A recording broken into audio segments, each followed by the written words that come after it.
Hey neighbors, it's your buddy next door, Mason Stewart, and I'm so excited to once again be back in the booth and get into this weekly update and our food adventure. I hope you guys are excited as well. So let's go ahead and let's review the week for myself. My week was pretty good, actually, really good week. It started off really slow, not a whole lot going on, but towards the end of the week, I was able to once a quarter. So hold up, let me back up. This is going to make more sense if I back up.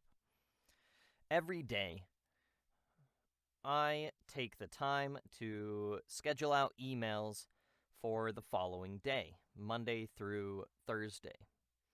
And I do cold email marketing, right? I'm reaching out to production companies, to other companies to see if they have any voiceover needs that I would be able to assist them with. Some don't like that. I mean, none of us really like cold calling or, marketing of any kind. It's just kind of one of those things, but it's a necessary evil. So you do get some people that are like, don't email me again, and that's fine. Totally understandable. And then you also get people that say they don't have any voiceover needs, which, it's a disappointment, but you're able to make contact, and that's nice.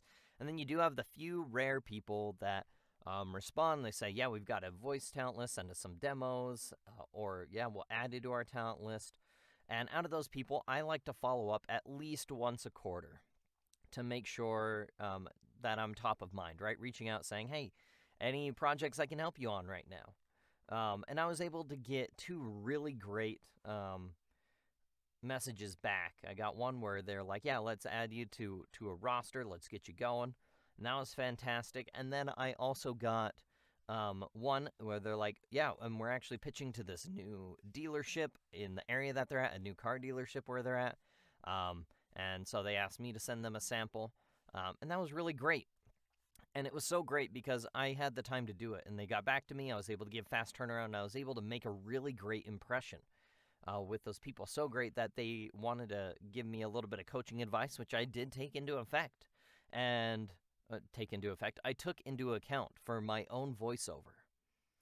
And it was really interesting for me to realize something that had been going on with my own voiceover, my auditions, and different things like that.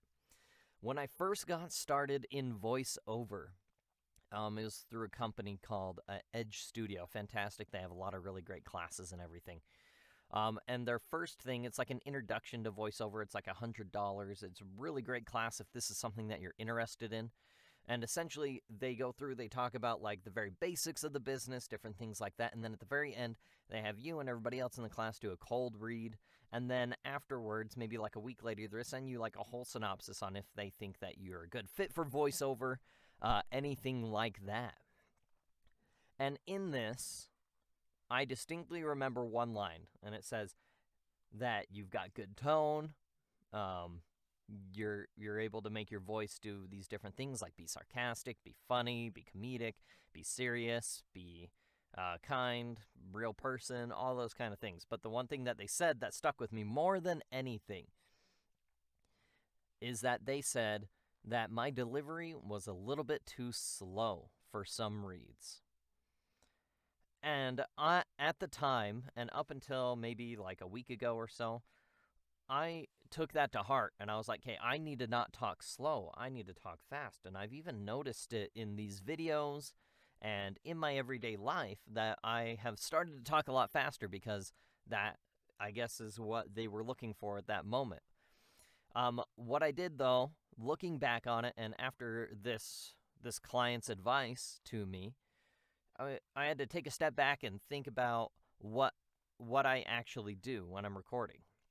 And so I went to listen to it, and I was going really fast. I was sounding like an announcer, right?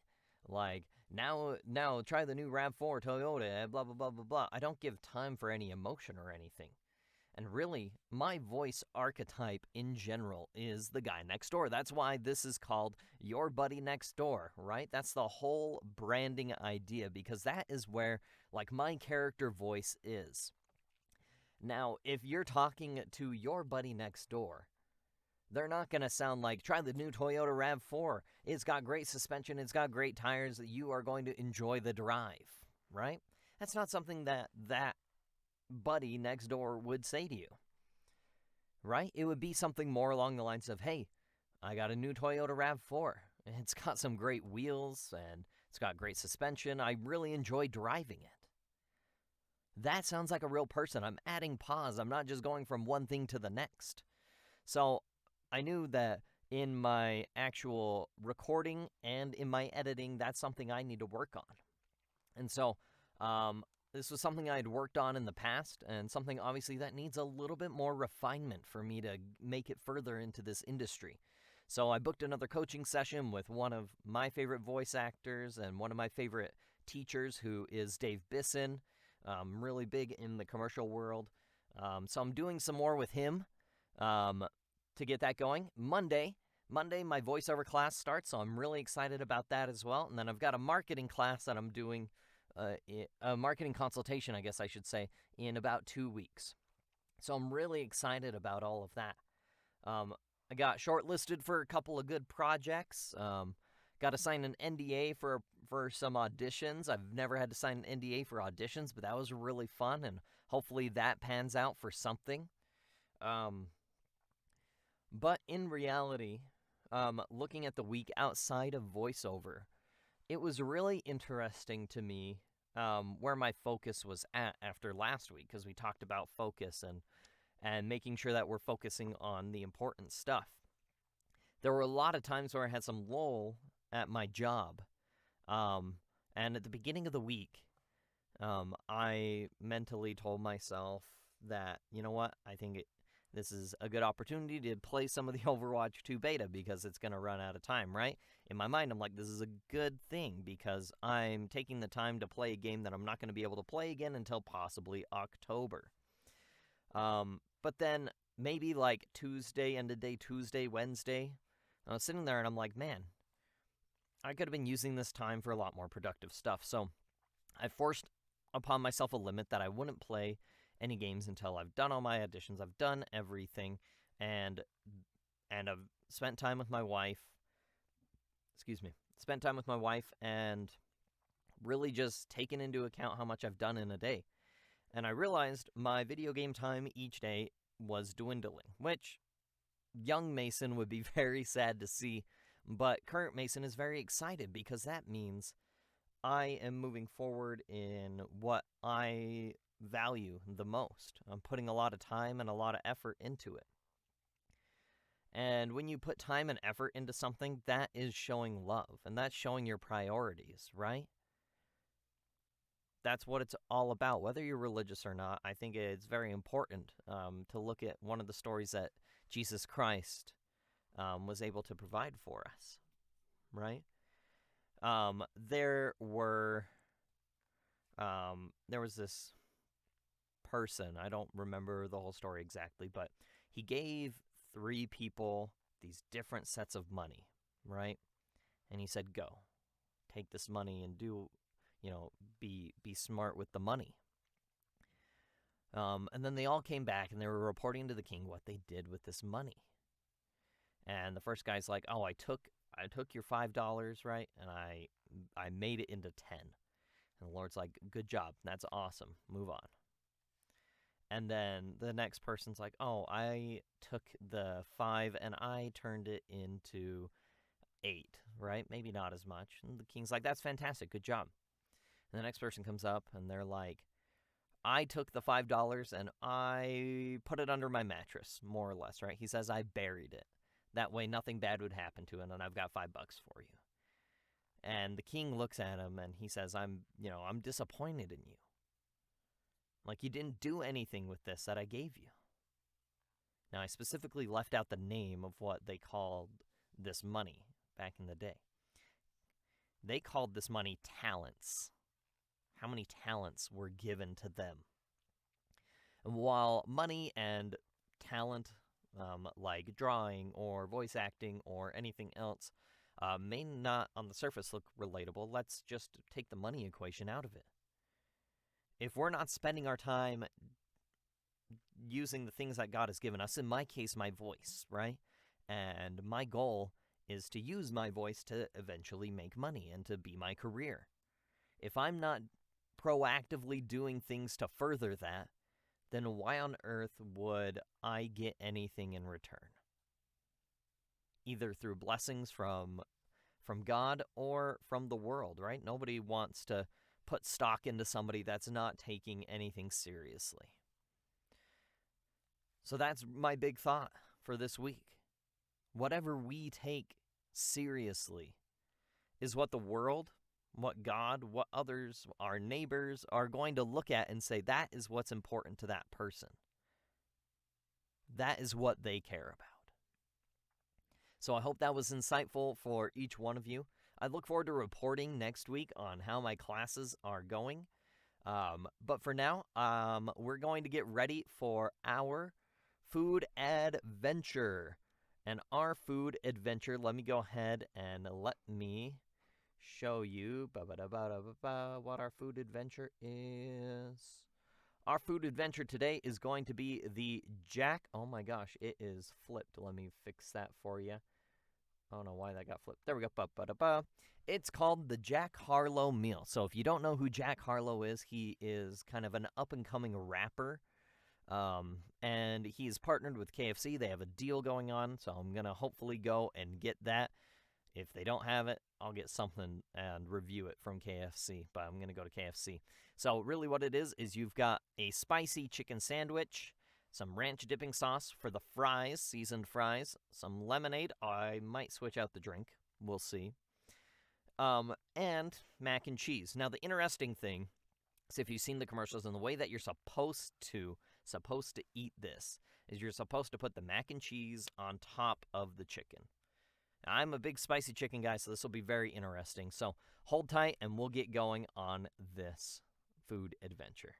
Hey, neighbors, we're back. We've got our food, so we're going to go on this food adventure together. So, like I said, we're getting the Jack Harlow meal. Let's show you once more what that looks like. So, you get a lemonade.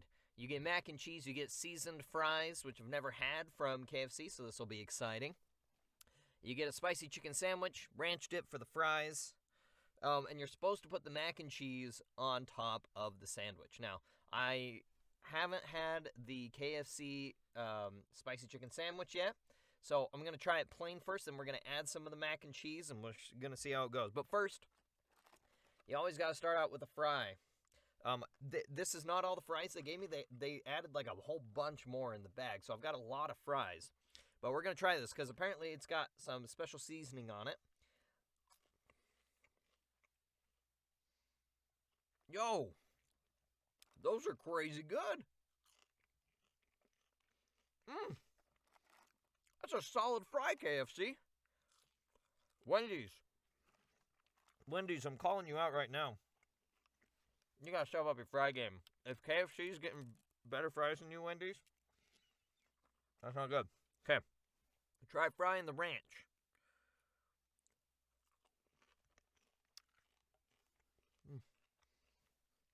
I get it. It's not my thing, though. I'll be real. Not my thing. I think I like it better without the ranch. Now, try some lemonade.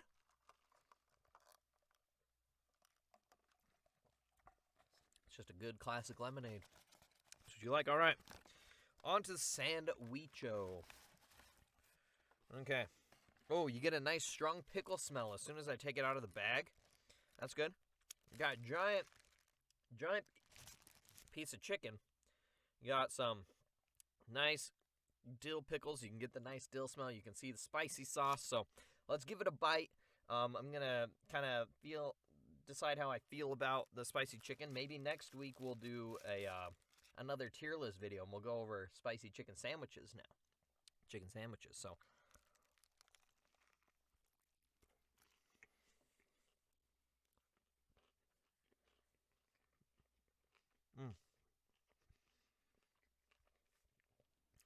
okay. Guys, do not sleep on the KFC chicken sandwich. That's a freaking good chicken sandwich. The spice is there. It's a nice spice. It's not like completely overwhelming. It's a different spice than a lot of the other spice places. Like you go to Chick-fil-A and the whole filet is spicy. The spice is mainly based in the sauce here. And you go to like Popeyes, and that's like a Cajun-based sauce, so it tastes a little different. This is just like a nice spicy sauce if you want spicy sauce on your chicken. All right, now we got to do it the Jack Harlow way, right? So we'll flip our bun off real quick. And you can see here we got our KFC mac and cheese. Now, my sister's siblings, all of my sibling-in-laws, swear by KFC mac and cheese. I never got mac and cheese going to KFC growing up. We always got coleslaw and potatoes. Mashed potatoes and gravy, which I am fine with. KFC mac and cheese is not my favorite. I know some slander from the Jolly Crew is going to come at me for this, but it just is what it is. Like, it's decent mac and cheese. Like, I wouldn't write home about it, you know? Got a nice fake cheesy-ish taste.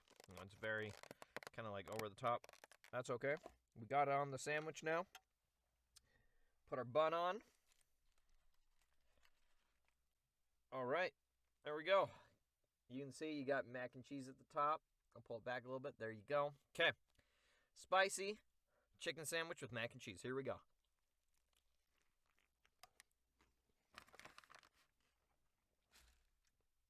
They did not give me a napkin.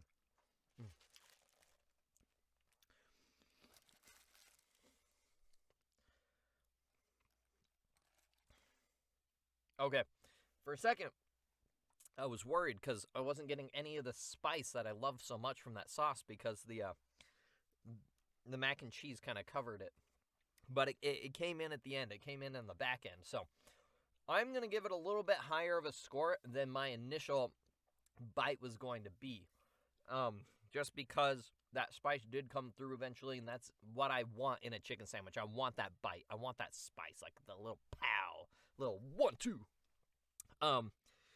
I don't think the cheese makes it all that much better. Like, if I'm rating that chicken sandwich, like, on its own, I'd give it a solid 8.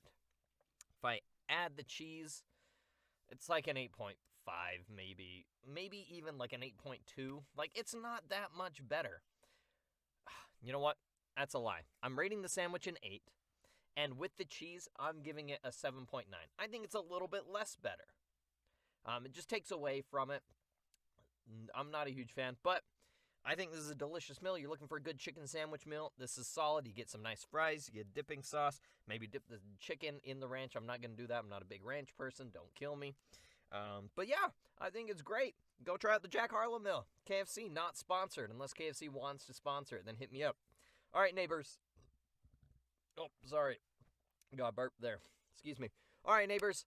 This is the time of the episode where we unfortunately have to say goodbye for a week, but I will see you guys next time. Have a great rest of your week.